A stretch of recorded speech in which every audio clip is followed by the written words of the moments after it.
Are you tired of listening to us talk? Well, yes. I don't blame you. So occasionally, we're going to ask you some questions.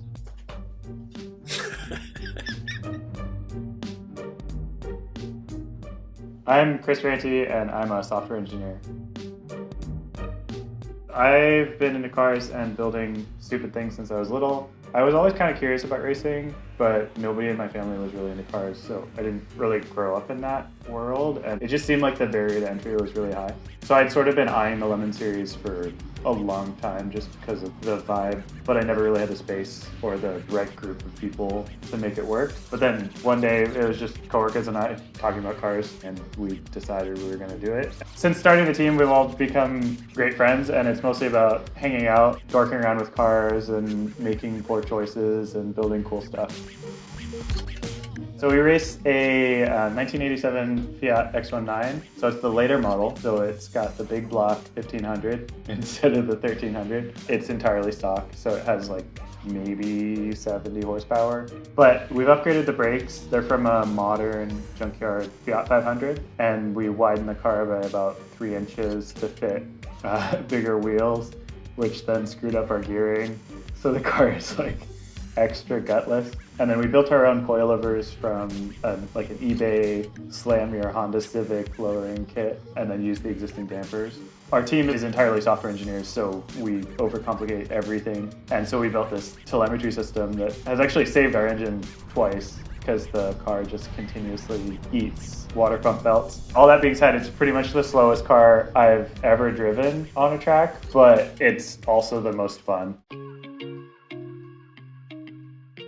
So our biggest win in Lemons was definitely our first race. We're still like a pretty new team. We've only done 4 races at this point. But when we bought the car, it had been sitting with a blown head gasket for like 3 or 4 years. So it was filled with the oil coolant milkshake. There was mouse poo in the cylinders. And I actually posted it on the Lemons forum, and I was like, hey guys, would you run this? And most of the folks on the forum, including some like kind of legendary people like Spank, they commented and they were like, hell no, like don't. It's just gonna be burning oil and you're gonna have a bad time. So we ignored all their advice and we just gave it a hone and put new rings and bearings in it. We got to ORP and we had no idea what to expect. It was like this 80s Fiat prepared by a bunch of noobs. And like everyone on our team is kind of like in the chaotic good section of the personality alignment chart. So we're all anxious about everything, but we made it through tech without any issues, and they said the cage that we built looked great. And then we figured like, okay, we're gonna get 5 or 10 laps out of this thing. So we did 15-minute stints just to make sure everyone got a chance. But then the car just kept going, and we're like, okay, I guess we're actually racing now. We took the checkered flag on Sunday with no brakes at the end of the race. And we had like 1 or 2 little issues, but overall, I think when you set your standards so incredibly low, it feels like you won overall or something, when in reality, you're like kind of in the middle of the pack. It was so much better than we expected and ended up with the Judge's Choice trophy. It was great.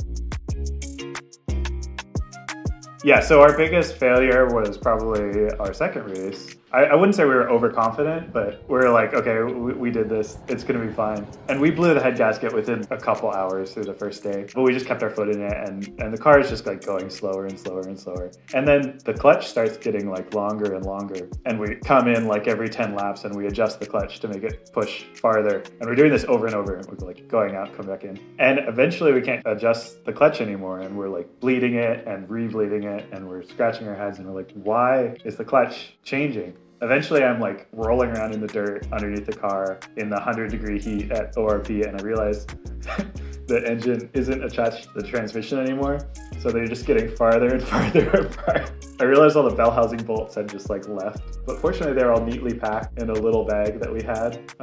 So apparently we forgot to bolt the engine to the transmission. So, oops. Oh, and I hit a Mustang during that race too, so it was just a disaster.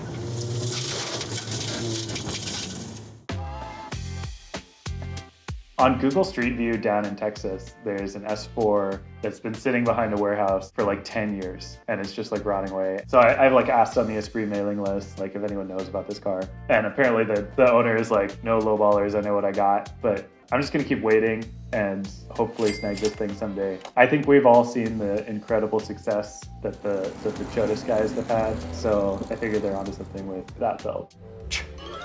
Oh, CHODIS. I want to pick up that car off of Google Street View. I'm looking forward to more racing in the future and bring back the ORP race, you Lemons cowards. Every second you don't subscribe or watch one of these videos, another Vega is sent to the crusher. Won't you help us save Classic?